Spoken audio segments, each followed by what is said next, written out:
Mais um episódio aqui do podcast Carreira e Negócio, e essa temporada especial, a gente falando aqui de crédito e cobrança. E hoje a gente vai aprofundar um pouco aqui no mundo da inovação. Eu trouxe aqui o Muniz diretamente de Portugal, né? Muniz, comenta, você é fundadora da Cabe no Meu Bolso, não é isso? Isso, eu sou um dos fundadores da Cabe no Meu Bolso, que é uma startup de impacto social que tem por objetivo ajudar a combater a inadimplência no Brasil, que é um problema tão grave, tão sério, né? E o que a Cabe no Meu Bolso faz? A Cabe no Meu Bolso começou as suas atividades se dedicando a ajudar os consumidores a negociarem suas dívidas, ou com descontos expressivos, ou então de uma forma cuja parcela possa caber nos orçamentos familiares.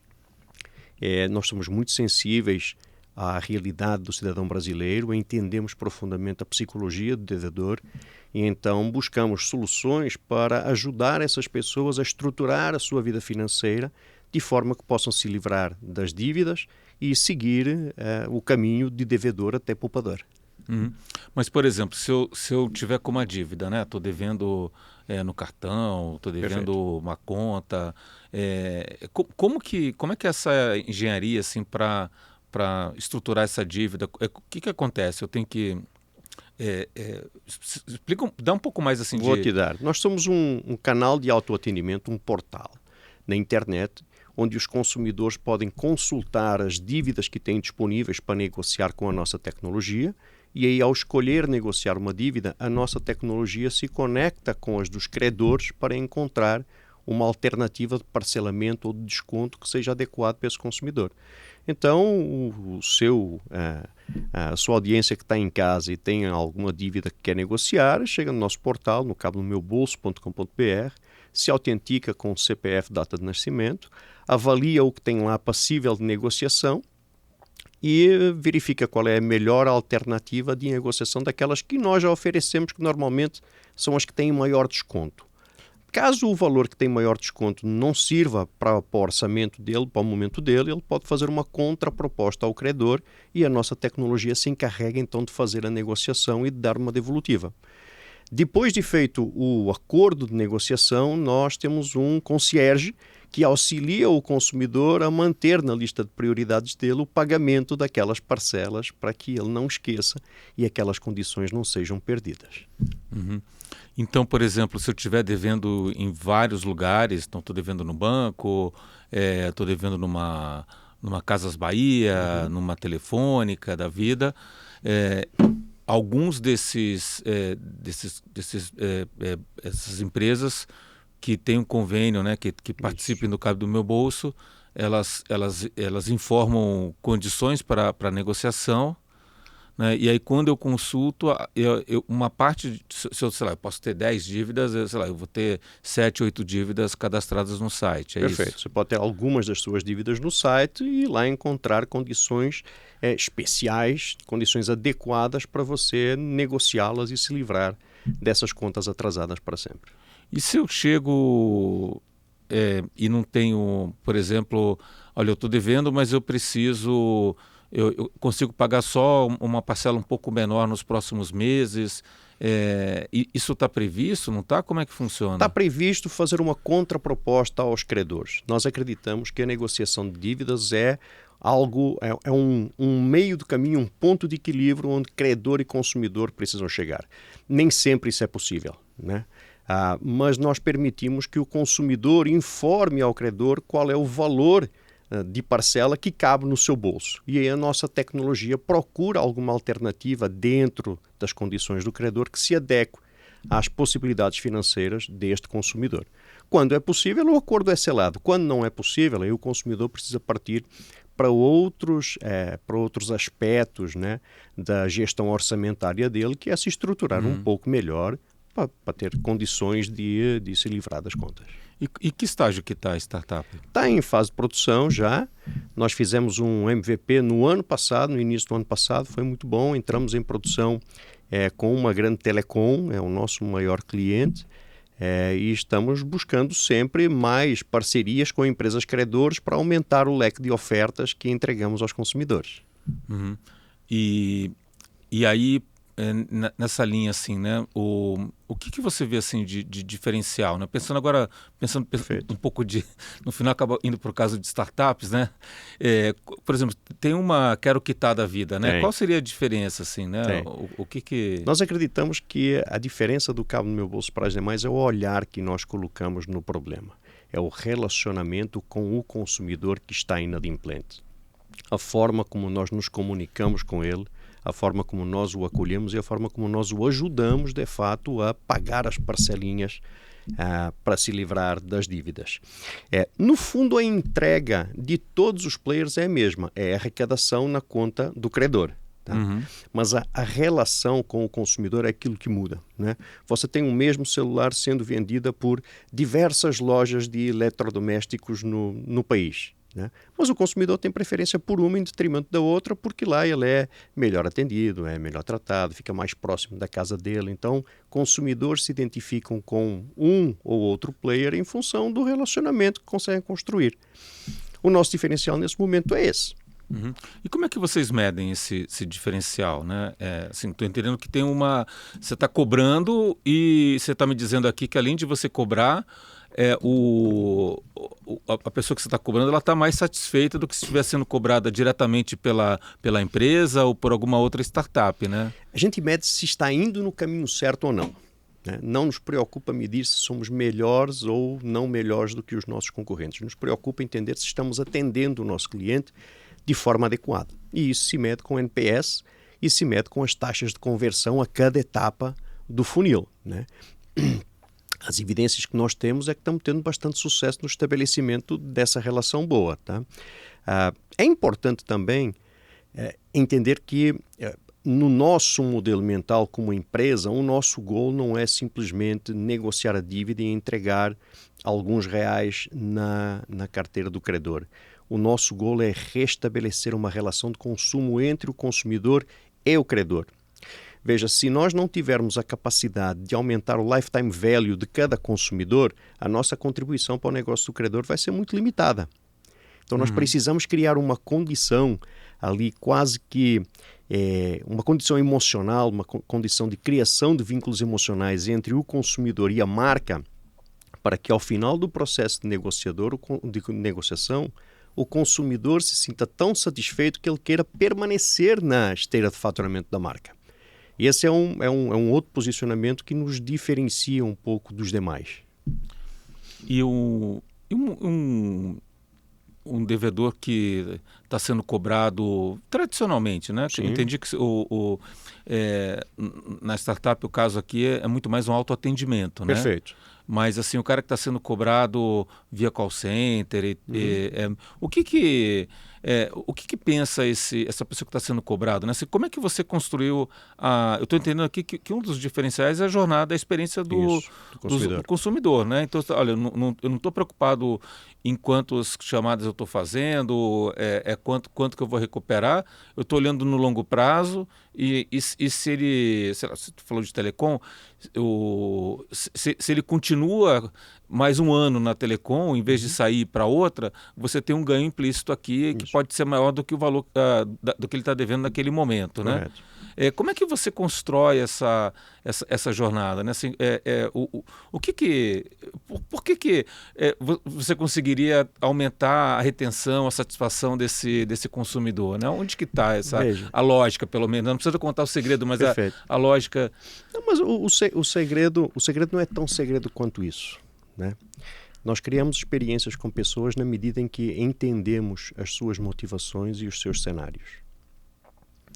Então, quando você começa a olhar para o consumidor que está inadimplente e começa a entender por que ele se tornou inadimplente e consegue traçar qual é o perfil dessa pessoa, você consegue se comunicar com ela usando alguns gatilhos que fazem sentido, que tocam nos pontos de dor, que fazem com que ela desperte a vontade de fato se livrar daquele problema, desenvolva uma atitude muito mais proativa ao invés de atitude de evasão, que é muito comum no mercado, né? Consumidor inadimplente normalmente se evade dos contatos, né? E queira honrar a promessa que ele faz. Né? Okay. Então, Eu diria que o segredo, se você quiser chamar de segredo, é o entendimento da psicologia do devedor.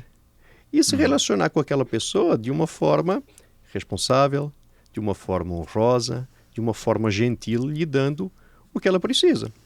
Quando nós olhamos a inadimplência do ponto de vista psicológico e emocional, nós vemos que a inadimplência chega a ser um caso de saúde pública. Diversos estudos do Instituto Locomotiva, até do próprio Serasa, mostram que mais de 90% dos inadimplentes que respondem à pesquisa declaram se preocupar muito com as dívidas. Você tem 80 e poucos % de inadimplentes que falam que as dívidas afetam o seu sono. 70 e muito % que falam que a dívida afeta o seu apetite. Você tem alguns estudos do Reino Unido, não existem no Brasil ainda, mas no Reino Unido fazem bastantes estudos, que mostram que as dívidas são um grande ofensor à produtividade das empresas. Tem um estudo do Reino Unido recente que mostra que empresas perdem até 15% da sua produtividade porque os seus funcionários não têm um bem-estar financeiro. E as dívidas são o principal ofensor ao bem-estar financeiro. Alguém endividado tem uma probabilidade 3 a 4 vezes maior do que um outro ser humano não endividado de procurar emprego. Isso aumenta o turnover. Tem uma probabilidade de 13 vezes maior do que o de cidadão de ter uma noite mal dormida.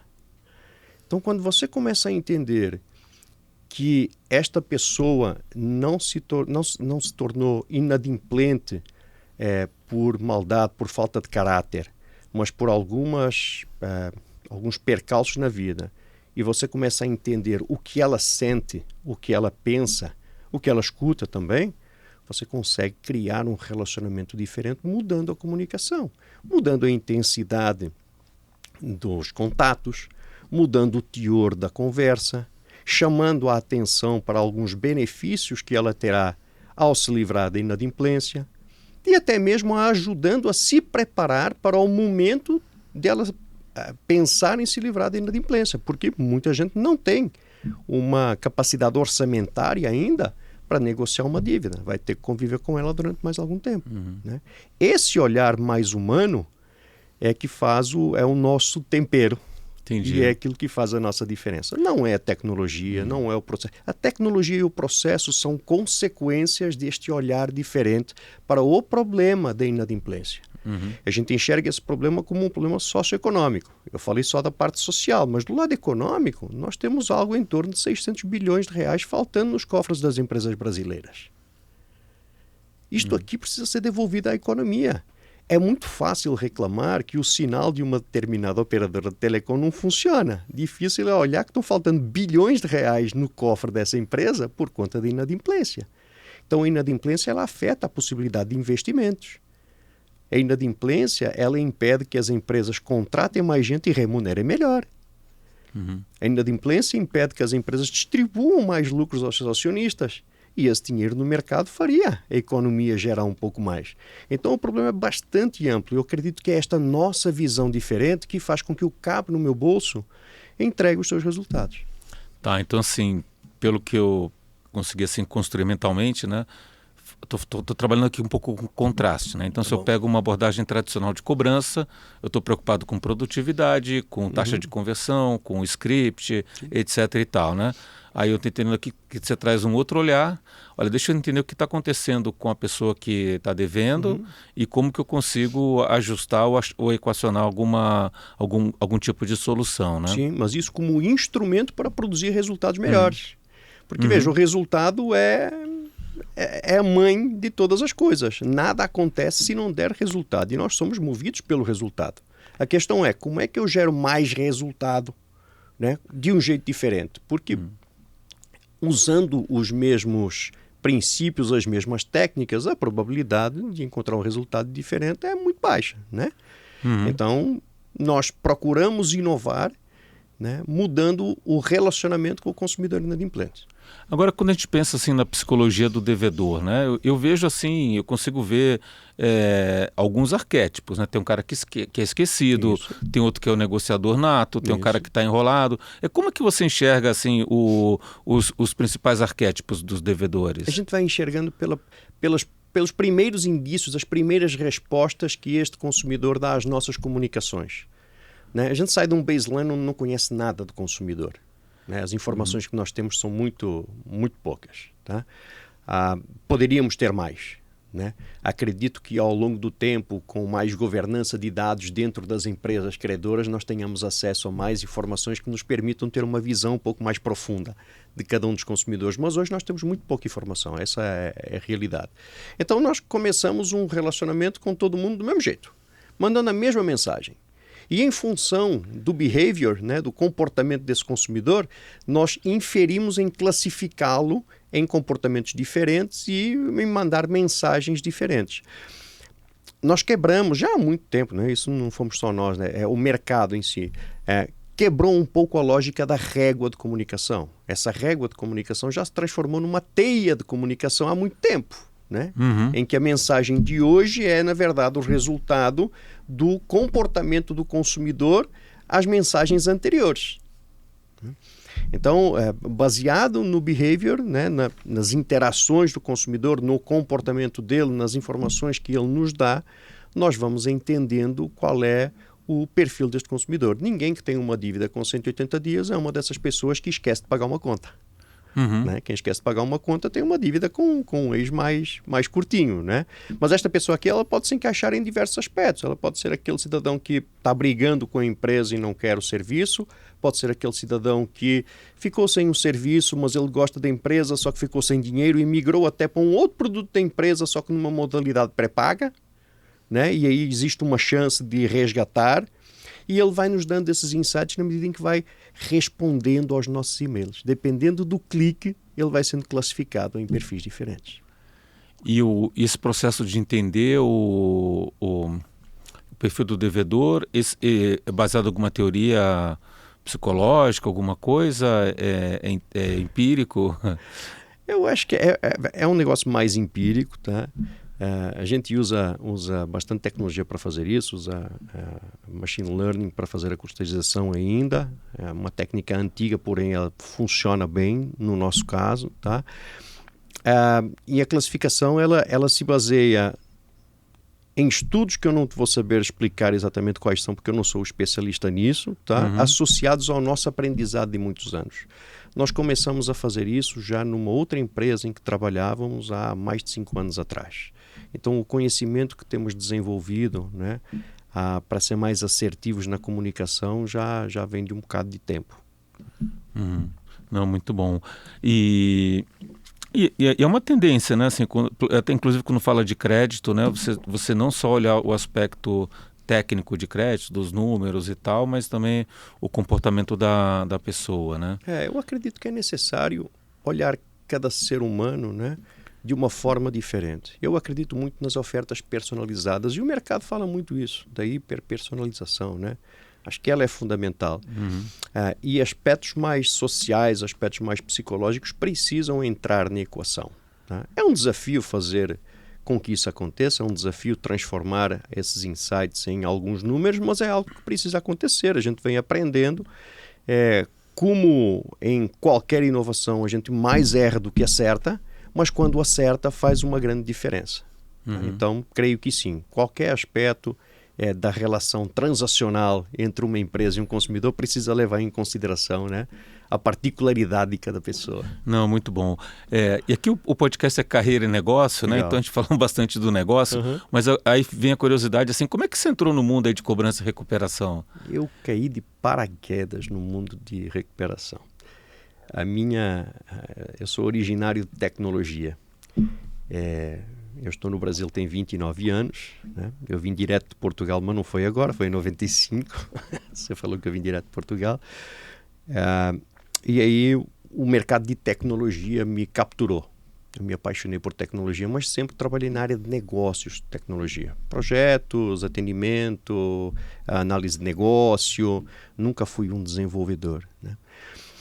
Em algum momento a tecnologia me levou para uma área chamada CRM. E aí eu comecei a aprender um pouquinho de perfil, né? Tratamento de dados, de relacionamento com o consumidor. Por conhecer de CRM, eu fui parar numa operação de comércio eletrônico. E lá eu aprendi muita coisa de marketing digital. a ponto de fundar uma agência de marketing digital ao sair da operação de comércio eletrónico. E essa agência de marketing digital foi contratada por uma empresa de cobrança digital para ajudá-la a melhorar alguns processos de uma coisinha específica que era e-mail marketing. E aí eu conheci o segmento de cobrança. Isso foi em 2016. Naquela época nós tínhamos 58 milhões de pessoas inadimplentes. O Serasa falava que o nosso estoque de dívida era em torno de 250 bilhões de reais. E como qualquer bom empreendedor, eu comecei a fazer conta. E quando eu fiz conta, eu falei, eu não quero ficar fora desse mercado, né? Fizemos um acordo com a empresa que era nossa cliente e eu me transformei no executivo da unidade de negócio de cobrança digital dessa empresa. Então, de 2017 a 2021. Eu fiquei lá e tivemos muito sucesso, porque naquela época o que nós enxergamos foi o seguinte: olha, nós temos um mercado muito grande de pessoas muito necessitadas, nós temos uma grande empatia com o consumidor inadimplente, porque todos nós em algum momento da nossa vida já estivemos inadimplentes. E a gente sabe, né, o que ele sofre de verdade na pele. Entendemos que se conseguíssemos aportar a este momento da negociação de dívida tudo que nós tínhamos aprendido de venda digital lá no comércio eletrônico, talvez tivéssemos sucesso. E isso se comprovou ser verdadeiro, né? Nós levamos a empresa em 4 anos, em 2 anos, de uma arrecadação de 36 milhões de reais para 105 milhões de reais. E deixamos a empresa 4 anos depois com uma arrecadação de 130 milhões de reais, mais alguns clientes dentro de casa. Então, foi uma experiência muito bacana. E era uma empresa que se fazia só cobrança digital ou fazia todos os tipos de cobrança? Não, essa empresa só cobrança digital. Essa empresa tinha uma linha de negócio de CRM para credores, tá? E um portal de cobrança digital, né? Que continua vivo, com bastante sucesso. É uma das marcas principais de cobrança digital. Foi muito bom ter trabalhado lá.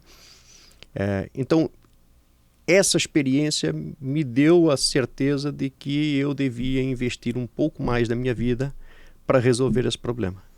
E quando você fala cobrança digital, você está falando de quais canais, né? Porque eu vejo vários canais digitais, né? Naquela época, o canal preponderante era o canal navegacional, que hoje ainda é muito importante, portal. Um portal. Portal, né? Hoje nós começamos já a ver experiências muito bacanas em WhatsApp, até usando IA generativa, que atendem muito bem, né?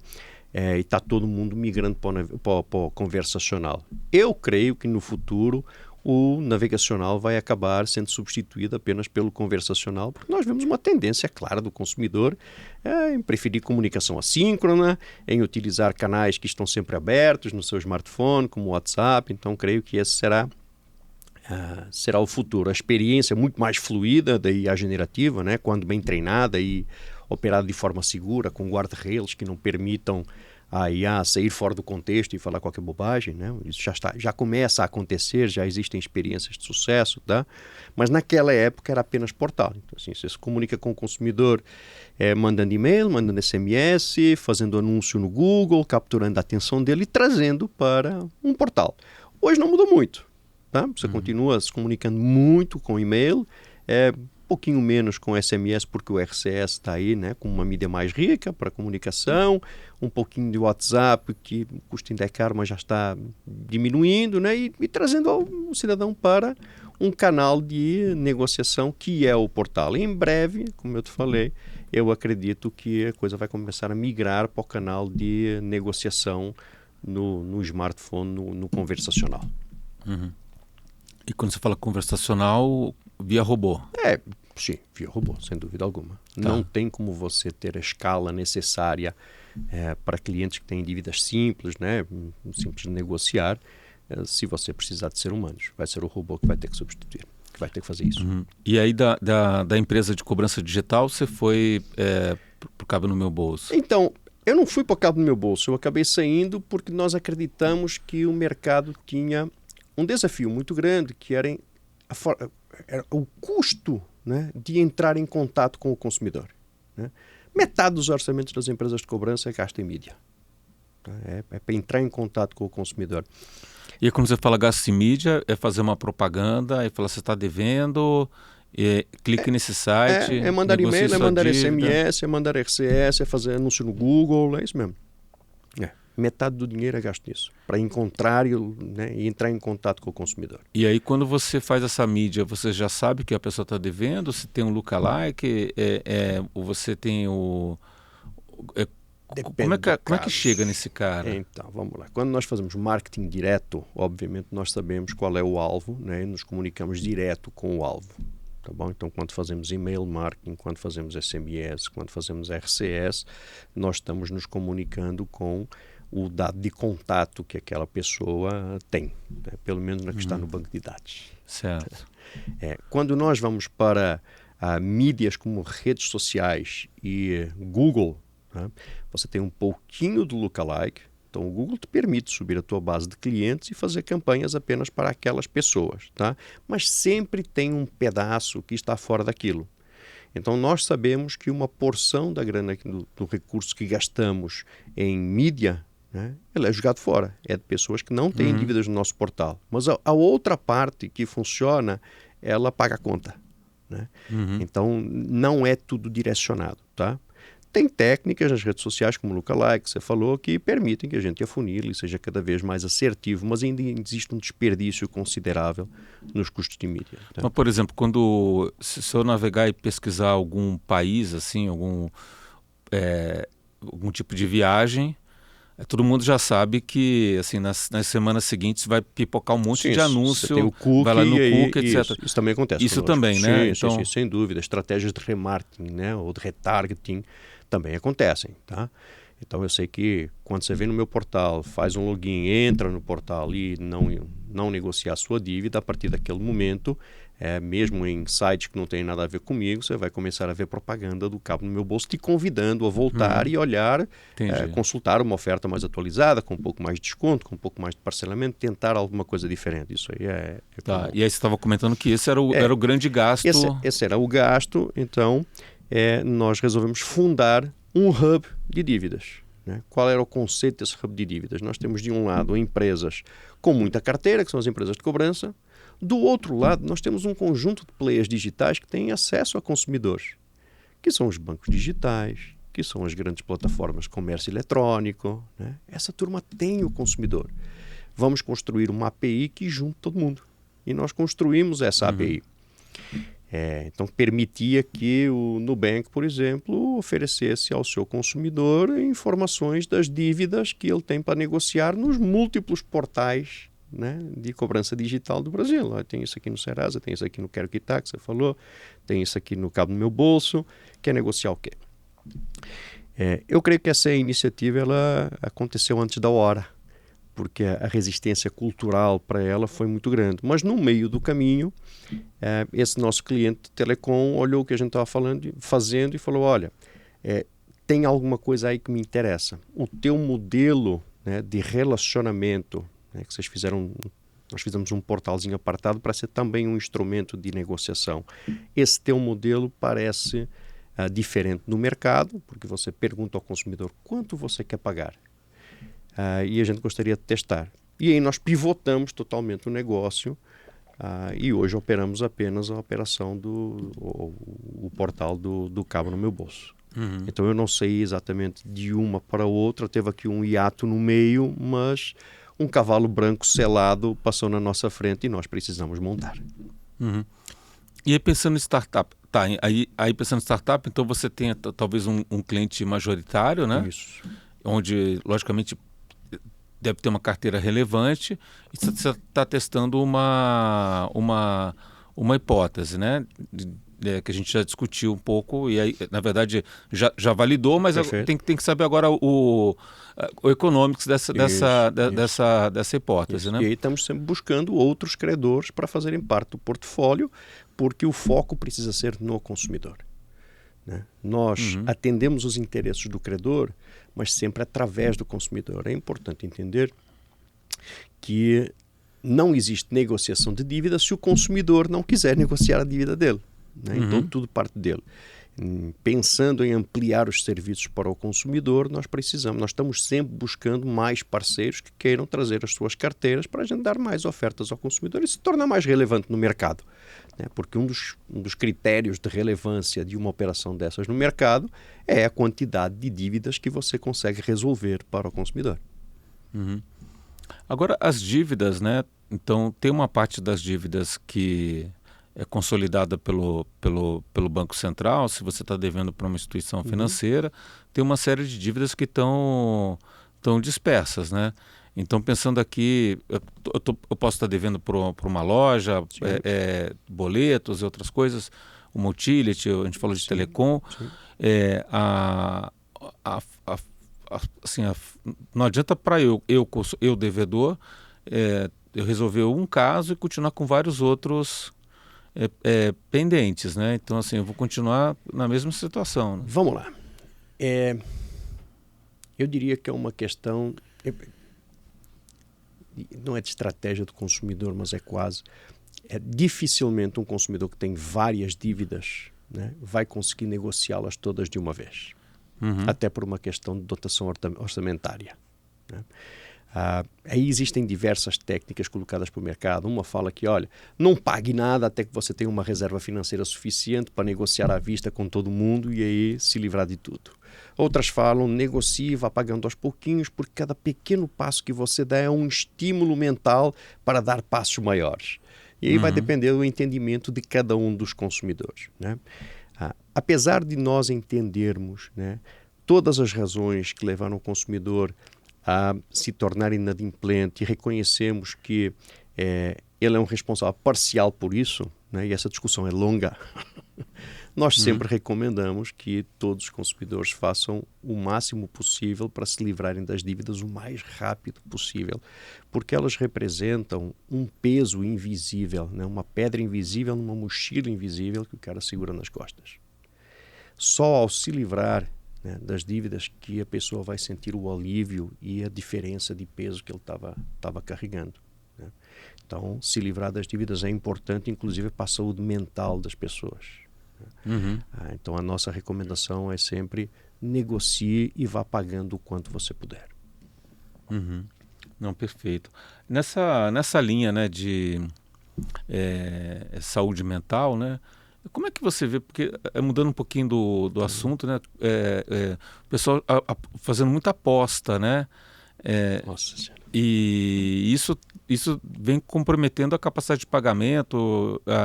Eu vi, inclusive, estudo falando que o consumo de varejo cai por causa das pessoas começaram a se endividar ou gastar em sites de aposta e tudo mais. E isso tem a ver também com o lado psicológico, né? Então, só tem a ver com o lado psicológico. Isso tem a ver com liberação de dopamina. É isso, né? O ser humano é movido por duas coisas: pela possibilidade de ganhar ou pelo medo de perder. São essas duas coisas que movem cada um dos seres humanos. E a possibilidade de ganhar com as apostas que estão tão facilitadas aí, né, no mercado, faz com que pais de família acabem gastando os seus recursos que deveriam ser destinados, inclusive, à alimentação das suas famílias, num jogo de aposta pela esperança de eu vou gastar aqui R$50, mas eu posso ganhar 500, posso ganhar 1.000, né? As bets estão se mostrando um grande ofensor à economia das famílias, especialmente das famílias mais necessitadas, né? Onde a perspectiva de se fazer um acúmulo de grana é muito baixa através do trabalho, né? Então o cidadão vê nas bets uma possibilidade de rapidamente enriquecer. E sempre tem um caso de um amigo que ganhou uma grana boa. E esse caso do amigo que ganhou a grana boa acaba estimulando, né? Nós sabemos que a nossa sociedade vive estressada, ansiosa, né, cheia de problemas, e o consumo tradicionalmente era o aliviador de todas essas dores, porque quando eu passo o cartão e faço uma compra, eu tenho uma liberação de dopamina na minha mente que me dá aquela sensação de conforto. Ai, que maravilha! No dia seguinte eu entro em depressão de novo, e aí eu preciso consumir de novo, né? As bets substituíram este comportamento do consumo. Então é muito fácil você do teu smartphone fazer uma aposta de R$ 10, de R$ 5, de R$ 20, né? Porque o resultado vem imediato. Isso tem a ver também com outro componente que é a gratificação instantânea. Nós somos dependentes da gratificação instantânea. Todos nós queremos um afago rapidamente depois de fazermos alguma coisa que nós acreditamos que temos direito. Então o cidadão está trabalhando e ele tomou uma bronca de um colega ou de um chefe ou de um cliente, se indispôs. Ele fala, não, mas eu vou jogar porque eu mereço. Eu vou ganhar aqui uma grana. E por conta disso ele faz uma aposta. Né? Nós somos previsivelmente irracionais quando se trata de consumo. E as apostas são um instrumento de consumo e de premiação, também de recompensa mais rápida que está aí no smartphone de todo mundo. E representa um grave problema. Eu estou muito preocupado com elas. E quando você olha o perfil psicológico, dá para perceber também esse padrão ou não? Não, nós não dá, né? Nós não chegamos nesse ponto. Não, é muito mais o que ele precisa para negociar a dívida. Isso, né? Isso. Não, veja, nós gostamos de olhar a psicologia do devedor com o objetivo de ajudá-lo a transformar a sua relação com o dinheiro, né, neste momento focado na negociação de dívida. Né? Nós não somos exatamente um grupo de psicólogos, né, especialistas em comportamento. E nessa linha também, a pessoa que tá endividada e está disposta a começar a pagar, tem alguma coisa também educativa? Nós procuramos entregar pílulas de conteúdo, assim que a pessoa, né, estabelece o seu acordo, pílulas de conteúdo que lhe mostrem o quanto é importante, né, começar a administrar melhor as suas receitas. Né? Estava agora almoçando com um amigo e a gente estava conversando justamente sobre os motivos que levam alguém à inadimplência. Né? Falta de planejamento financeiro e falta de educação financeira são dois motivos, né, cognitivos, né, de aprendizado que realmente fazem isso. Mas tem uma explicação. Até há 30 anos atrás, até o advento do Plano Real, o planejamento financeiro era quase uma impossibilidade no Brasil. Né? Não dava para fazer, né? E depois que nós estabilizamos aí a nossa inflação, não houve um interesse por ensinar, né, tanto às velhas gerações quanto às novas, um pouquinho de educação financeira. Né? Eu acho que isso não é só decorrente do Brasil também. Eu tenho 51 anos, eu fui criado em Portugal, eu vim para aqui com 22 e o meu pai nunca falou comigo sobre dinheiro. Então, dinheiro no passado era meio que um tabu também, né? Falar sobre dinheiro. Então, nós temos a responsabilidade de informar as pessoas, lhes dar insumos, esperando que elas queiram aprender, né? Porque o aprendizado não depende do mestre, depende do aluno, né? Mas nós distribuímos bastante conteúdo, como pílulas de conteúdo, para fazer isso. Temos na Comunicar, na verdade, que é a empresa dona do Cabo no Meu Bolso, uma área de educação, que nos faz ir às empresas, né, com dois intuitos. O primeiro intuito é ir às empresas de cobrança e levar o nosso conhecimento para transformar operadores de cobrança em negociadores de alto impacto. Né? Quando você entrega ao negociador essas razões de por que é que a pessoa se endivida, o que é que ela pensa, né? Quem é a pessoa que está do lado de lá. A gente tem uma palestra que se chama Com quem você acha que você está falando? Que é quem é o consumidor, né? Por que é que ele reage da forma que reage? O que é que nós podemos fazer, que técnicas de liderança e comunicação podemos usar para levá-lo do ponto que ele está até ao ponto de negociação? Que gatilhos mentais de comunicação nós podemos utilizar para envolvê-lo, né, em direção ao objetivo que nós queremos, que é livrá-lo das dívidas. Então, preparar esse operador para ele se tornar muito mais eficaz. Né? Do outro lado, nós temos uma palestra que levamos para as empresas, justamente para falar para os trabalhadores os gatilhos, né, e os perigos da inadimplência, procurando, neste caso, não tirá-los das dívidas, mas fazê-los conviver um pouco melhor com a situação financeira que eles têm, no sentido de ganhar produtividade para as empresas. Então nós fazemos isso também na forma de treinamentos. Não, muito bom. E assim, eu vejo, pelo menos assim, nos últimos anos, né, Bom, primeiro, um aumento de bancarização Sim, dos brasileiros, principalmente pós-pandemia, isso. pós-PIX, né? Por outro lado, essa bancarização, ela, a meu ver, mudou um pouco o perfil de risco de quem está no sistema financeiro, né? E aí, não sei se é só por isso ou não, mas uma consequência grande aqui de piora, né, no endividamento, e não só endividamento, mas também na inadimplência, né? Você tem alguma perspectiva? Qual é a visão e qual seria a saída para isso também, né? Olha, eu começo já fazendo um meia-culpa dizendo que eu não sou economista, tá? Uhum. Então, a minha visão não é visão de economista, tá? É muito mais um pitaco, uma sensação que a gente tem do que propriamente algo fundamentado em números. Mas não nos parece que a inadimplência tenda a diminuir, não. O nosso temor é que ela tenda a aumentar ainda, porque nós estamos observando ao longo dos anos uma perda na capacidade de consumo das famílias brasileiras. Uhum.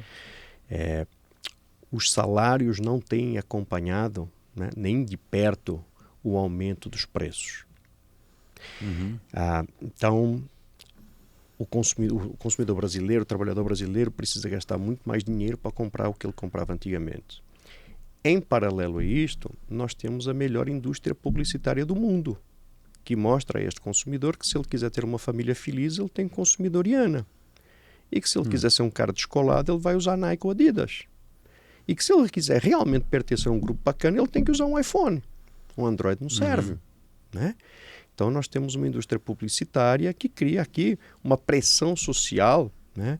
Apela para o status do ser humano com muita competência. E isso afeta qualquer um de nós. E quando o cidadão fala assim, poxa, mas eu não tenho recurso para comprar isso. Nós temos uma indústria de crédito que é fabulosa. Nunca se venderam tantos cartões de crédito quanto hoje. É aquilo que você Uhum. falou, se bancarizou, trouxemos um monte de gente para o crédito, mas é um crédito de qualidade inferior. Então, de um lado, nós temos a redução da capacidade de consumo, do outro lado, nós continuamos incentivando essa pessoa a comprar em 10 vezes sem juros, a pagar uma parcelinha no cartão de crédito. Eu acho que o cenário aí fica bastante claro, né? A tendência é que o consumidor não tendo educação nem planejamento financeiro, né? Uhum. Estando refém da sua própria psicologia, né? Ele vai e acaba comprando mais do que aquilo que ele pode, estimulado por todos nós. Aí vem a inadimplência. Então, eu não vejo nenhum movimento, né, um movimento orquestrado por todo mundo de combate à inadimplência. Eu vejo um movimento cada vez maior de estímulo ao consumo. E para mim isso significa um aumento potencial da inadimplência ao longo dos próximos anos. E tem algum momento que ficaria Não insustentável? faço a menor ideia, Jorge. Não faço a menor ideia. Porque eu penso assim que tem esse ponto, por outro lado tem uma ciclicidade, né? Então, assim como tem ciclo econômico que melhora, piora, isso tem reflexo também no poder aquisitivo. Se bem que o Brasil, acho que desde que você veio para o Brasil, o poder aquisitivo ele não teve um grande avanço, né? Então assim em alguns casos declinou ou está meio que estagnado, né? Tiveram alguns Declinou. anos pós-real que deu uma melhorada, né? Mas em geral Nesses 30 anos eu li uma matéria há pouco tempo, eu não vou lembrar dos números, tá? Mas que ela propunha mais ou menos o seguinte, a capacidade, a renda do brasileiro aumentou 10% e o custo de vida aumentou 50%. uhum, Então, quer dizer, um descolamento, né?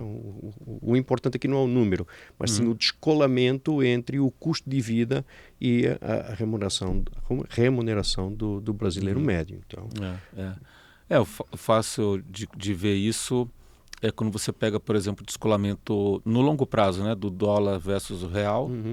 Logicamente, você teria que fazer isso descontado da inflação. A inflação brasileira é mais alta que a americana, mas essa diferença que estava 1 para 1 lá em Isso. 94, 90. Isso aí. Quando eu cheguei, era Exatamente. Era uma maravilha. Né? Então, esse descolamento não chegou a 5 vezes. Sim. Então, o que diferencia é a própria produtividade, né? entre os países, né? O país vai ficando mais produtivo. Perfeito. E isso tem um reflexo direto no poder aquisitivo. Né? Perfeito. Então, o cenário não é muito favorável, digamos assim, para a inadimplência. Tá? Por isso que nós precisamos de um esforço conjunto para combatê-la. Esse esforço conjunto tem que ser feito por diversos atores. Né? As empresas de negociação de dívidas como a nossa, elas cumpriram o seu papel lá no finalzinho, procurando criar uma boa experiência no consumidor para aumentar o lifetime value dele para a companhia. É isso, tá? Mas a inadimplência, veja, a inadimplência não é causada pela área de cobrança. A inadimplência vem em decorrência das vendas. Então nós precisamos de um esforço conjunto de educação, de melhoria de condições econômicas, né? Um monte de coisa para combatê-la de forma eficaz. Enquanto isso não acontecer, cada ator vai fazendo o seu esforço, mas de forma descoordenada. E aí não me parece, olhando como estava quando eu cheguei neste segmento e como está agora, não me parece que no futuro a gente vai ter uma regressão aos patamares de 2016, por exemplo. Pelo menos o crédito aumentou bastante, né? Então... Sim. O que não necessariamente é bom, porque quando a gente estimula o consumo de crédito para construção patrimonial, né, ou para alavancar o negócio, para investimento, está tudo certo. Mas a grande maioria do crédito brasileiro é para consumo, não tem retorno. Então, não necessariamente esse crédito é bom, né? Há algum tempo, eu não lembro, há um ano, um pouco mais de um ano, eu estava com o Rafael Russo no Pode Cobrar e ele me perguntava sobre o Desenrola. Muniz, o que você acha do Desenrola?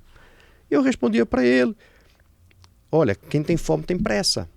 Então é fundamental que programas como este, né, apareçam. A minha preocupação não é com o programa Desenrola, é com o Day After. Porque nós permitimos que milhões de pessoas da nossa população deixem de estar negativados. No dia seguinte, eles vão receber uma oferta do cartão de crédito, que se atrasar a taxa de juros é 300% ou 400% ao ano. Eles não estão preparados para isso, mas vão topar a oferta. Porque no nosso subconsciente só se vive uma vez. E o futuro a Deus pertence. E o churrasco de domingo em família é muito legal. Então pega o cartão, vai comprar uma carninha, vai comprar uma cerveja e vão fazer festa. Depois a gente vê. Né? É isso que eu tenho enxergado. Então, cara, combater a inadimplência tem que ser um esforço de todo mundo. De todo mundo. Em geral, né? Em geral. A gente está falando aqui, tentando resumir, está falando aqui de educação, estamos falando aqui de poder aquisitivo, produtividade do próprio país, né? Estamos falando da responsabilidade social de quem dá crédito e de quem vende. Estamos falando de tudo, de tudo. Mas nós vivemos numa economia capitalista. Como é que a gente vai falar para uma empresa, olha, não dê crédito como instrumento de venda porque existe a possibilidade de inadimplência? Está na conta já, é um instrumento, precisa acontecer. Né? Então nós temos aqui uma dicotomia entre talvez duas linhas de pensamento. Aquela mais orientada ao resultado em si, aquela mais orientada ao social. Né? Como é que a gente chega no ponto de equilíbrio, no meio do caminho? Eu não tenho a fórmula mágica, mas certamente entendo que precisaríamos fazer um esforço para chegar em algo mais equilibrado. Não, e para a empresa não financeira, a equação é um pouco diferente, né? Porque se você pega dinheiro emprestado no banco, o teu exposure at risk é o dinheiro que você pegou. Sim. Mas se você vai comprar um bem, comprar um eletrodoméstico, na verdade o teu exposure at risk é o preço da mercadoria vendida. Perfeito. Né? Então, e aí, quando fala de telecom, né? Telecom também já tem um custo de instalado, né? Então o custo, você não vai, se você tiver um usuário a mais, você não vai aumentar o número de antenas, mas você tem um custo de aquisição, né? Então, que é imenso, CAC, em qualquer negócio hoje. Né? Nas nossas agências de marketing digital, a gente nunca viu CACs tão altos quanto hoje. Né? E algumas indústrias, elas operam com oferta de aquisição, com custo de aquisição altíssimo para os seus afiliados, para os seus vendedores. Né? Chega a ser uma briga quase que que não é desonesta, mas muito desigual. Né? Então, é importante a gente pensar um pouquinho mais em sustentabilidade do negócio. Eu não sei se a sustentabilidade vem só de vender, sem olhar o impacto que vai ter lá na frente. E mesmo se for só econômico, se o cliente quebra antes do lifetime, antes de equilibrar, obviamente é prejuízo. É claro. lifetime value, né? Óbvio. Então tem uma equação, né? Óbvio. E aí, assim, a gente está avançando aqui no podcast, mas eu queria voltar aqui para o Cabe no Meu Bolso e entender aqui quais são os seus planos, né? O plano aqui da startup. Pelo que eu entendi, já passou na fase de validação. Eu não sei se vocês já acharam o Product Market Fit ou não, né? Já achamos também. Então agora o que está faltando para escalar, né? Agora é escalar. Agora é conversar com credores, trabalho que a gente tem feito com muita veemência, né? E convidá-los para participar do Cabo do Meu Bolso, para trazerem suas dívidas para o Cabo do Meu Bolso e aproveitar do tráfego que a gente gera para negociar um pouco também das suas carteiras. Tá? Mas o Cabo do Meu Bolso não é uma empresa de cobrança, isso é importante entender. Né? Nós teremos certamente outras linhas de negócio. Vou dar em primeira mão, iniciamos na semana passada uma nova linha de negócio chamada Descontão no Bolso. O Descontão no Bolso tem por objetivo ajudar o consumidor brasileiro a comprar melhor. Porque a gente sabe que o consumidor não vai deixar de comprar. Não adianta falar para o cara, olha, guarda o teu cartão de crédito na carteira, não compre, faça uma reserva. Porque o consumo é estimulado. Então, se ele vai comprar uma TV por R$1.000 e eu sei que a internet tem uma oferta por R$700, eu quero que ele compre de R$700 porque ele irá comprar. E aí sobra um pouco mais de dinheiro para ele fazer outras coisas. Né? Ou talvez não se endividar. O Descontão no Bolso é um mecanismo de tecnologia, né, que distribui ofertas, hoje em grupos de WhatsApp, mas terá outros canais, ofertas que estão muito quentes na internet brasileira. Nossos robôs, eles monitoram a internet brasileira, os principais marketplaces, todos os dias, selecionam produtos que estejam com condições especiais, diferente do comum, um maior desconto, um produto mais vendido, uma boa sacada, um lançamento, frete grátis, e aí distribuímos essas ofertas para as pessoas que fazem parte dos nossos grupos de WhatsApp. Né? Então, quando a gente olha o roadmap do Cabo no Meu Bolso, nós vemos alguns negócios diferentes, todos focados em melhorar a relação entre a pessoa e o dinheiro, fazê-la utilizar melhor o dinheiro dela, né? Administrar melhor os seus recursos e se livrar das dívidas para nunca mais ser vendedor. Agora, Descontando no Bolso, ele é um modelo de negócio parecido com... Pelo menos eu vou me lembrando aqui de algumas startups, acho que Jacoteia, uma coisa assim, ou algumas que você quer comprar um produto e fica monitorando o valor, né? Isso. É parecido. O objetivo é o mesmo, é ajudar o consumidor a fazer as melhores compras no momento em que ele deseja comprar alguma coisa. Tá? Então hoje é muito transacional, assim, eu vejo os melhores preços da internet, eu distribuo para todo mundo sem critério se a pessoa está precisando ou não, até porque nós fazemos isso em grupos, né?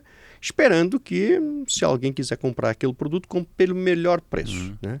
Isso certamente irá evoluir para um concierge, né? Ou um consultor de compras usando o IAGEN. Okay. Nós chegaremos lá. E eu estou entendendo que o diferencial aqui, você está, na verdade, aproveitando a base que você já tem do cara que tem um perfil de consumo. As duas coisas. E ele já pagou, ou está se regularizando para ele consumir mais consciente. A estratégia cruzada, tá? Quando a gente fala de estratégia de aquisição de cliente, né? Por um lado, já aproveitar aquelas pessoas que negociaram uma dívida e fazem parte da nossa base de relacionamento para lhes oferecer um outro serviço nosso. Tá?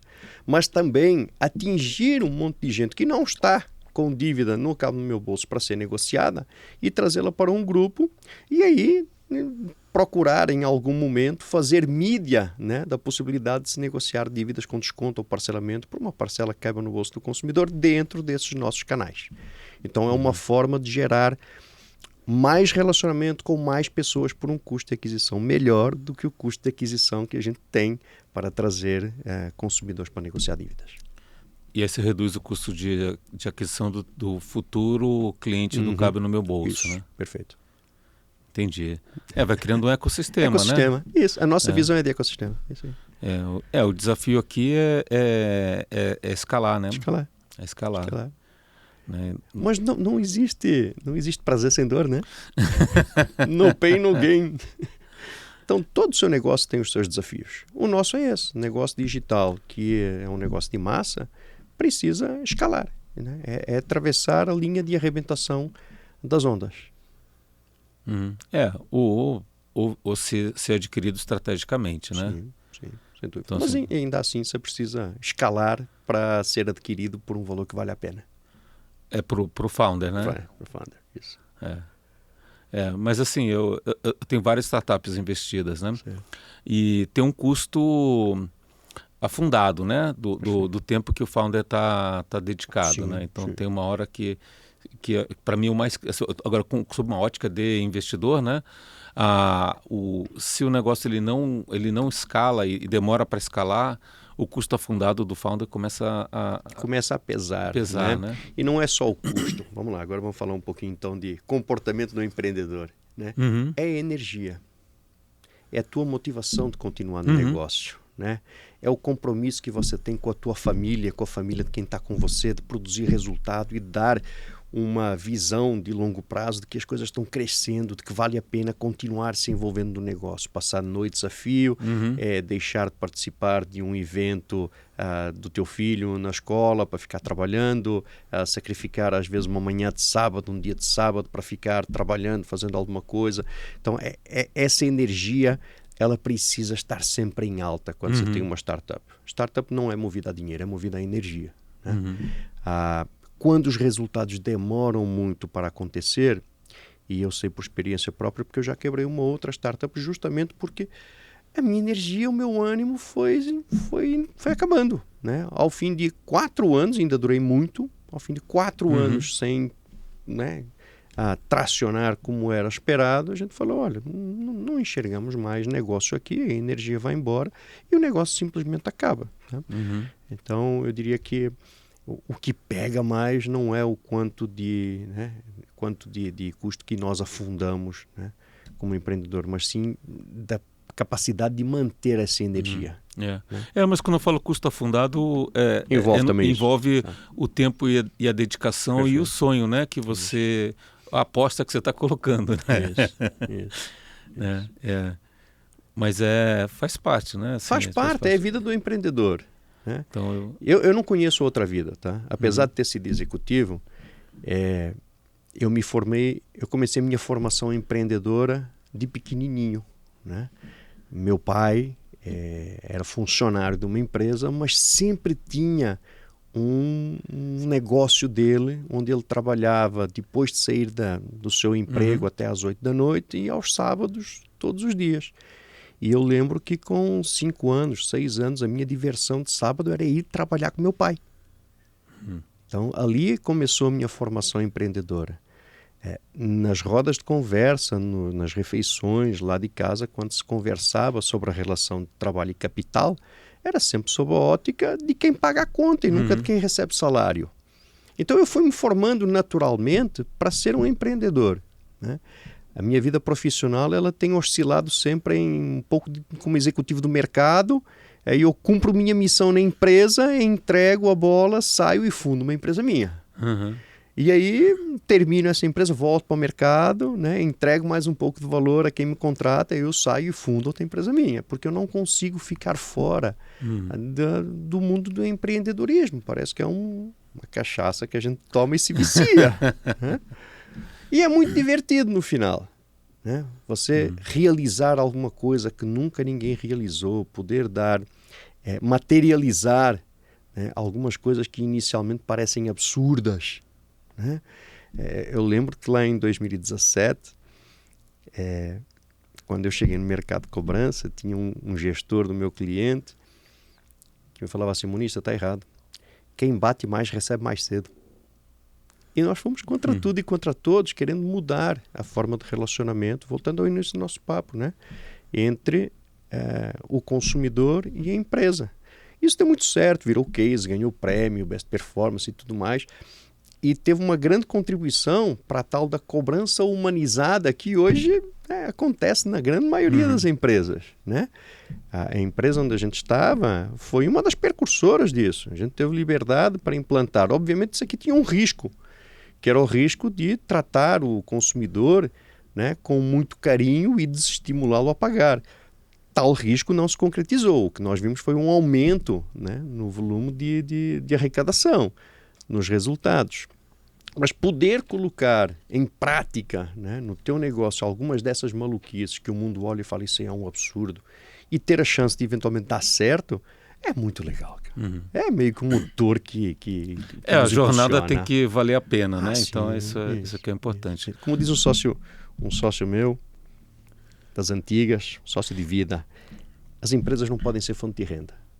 Empresas têm que ser fonte de vida.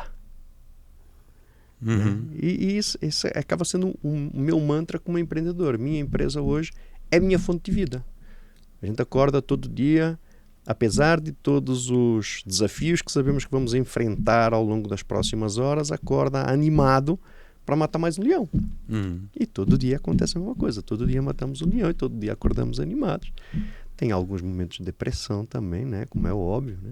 Mas a maior parte do tempo a gente está bem energizado. É muito legal empreender, no meu ponto de vista.